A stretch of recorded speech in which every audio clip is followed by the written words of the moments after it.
Assalamualaikum warahmatullahi wabarakatuh. Nama saya Ristiana Sabila, Fakultas Ekonomi dan Bisnis, jurusan Akuntansi. Di sini saya akan menjelaskan tentang penyelesaian soal metode penyusutan saham atau obligasi, yield dan return atau NPV dan IRR, investasi lainnya, perdagangan margin dan valuta asing. Mari kita simak soalnya. Soal nomor 1, metode penyusutan garis lurus.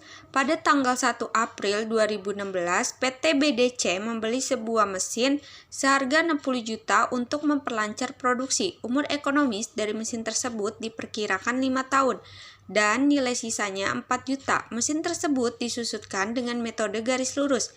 Diminta A. Biaya penyusutan per tahun. B. Akumulasi penyusutan per 31 Desember 2021. Mari kita lihat penyelesaiannya. Penyelesaian diketahui C-nya 60 juta, S-nya 4 juta, N-nya 5 tahun. Untuk mencari yang A, biaya penyusutan per tahun, rumusnya RK sama dengan buka kurung C dikurang S tutup kurung dibagi N.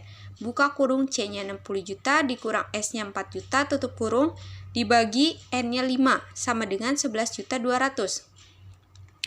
Untuk mencari yang B, akumulasi penyusutan per 31 Desember 2021, karena umur ekonomis mesinnya 5 tahun, jadi kita harus mencari dari tahun 2016 sampai tahun 2021.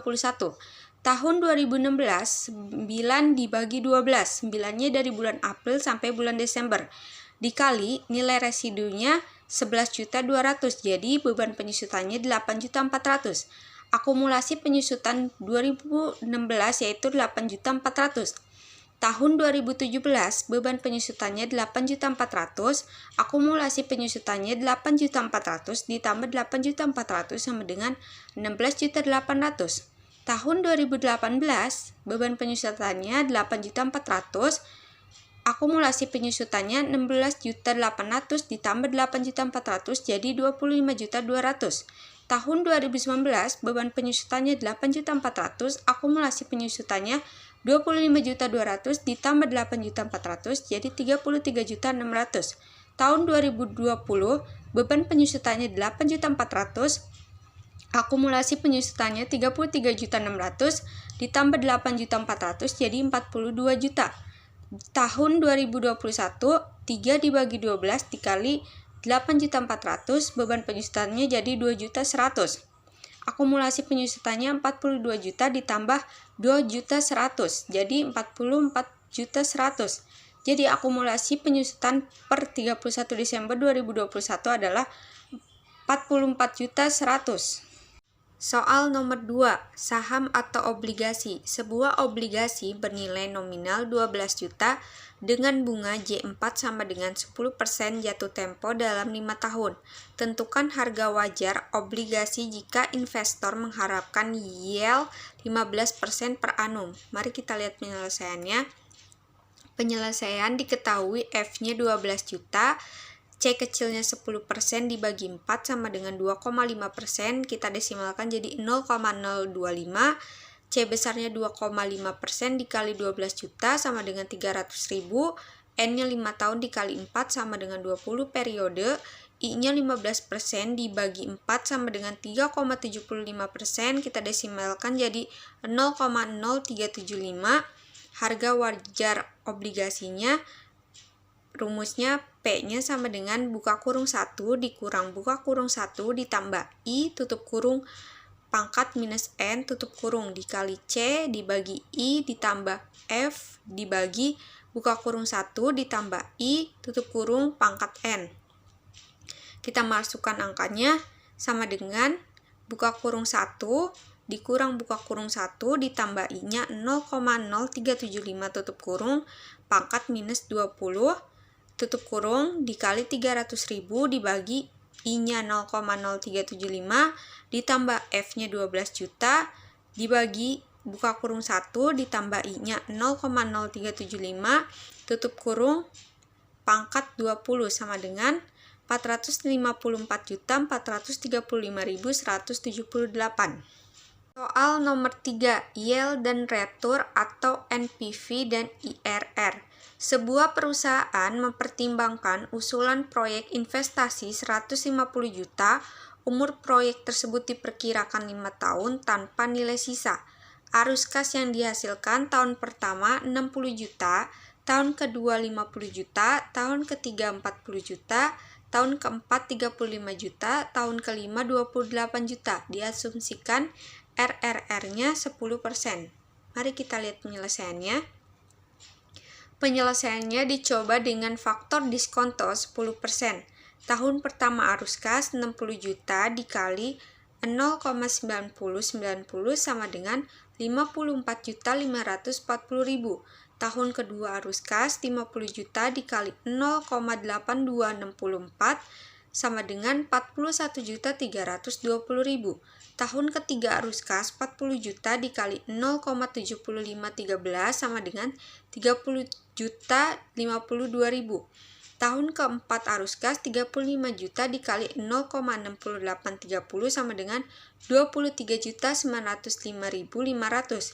Tahun kelima arus kas 28 juta dikali 0,6209 sama dengan 17.385.200.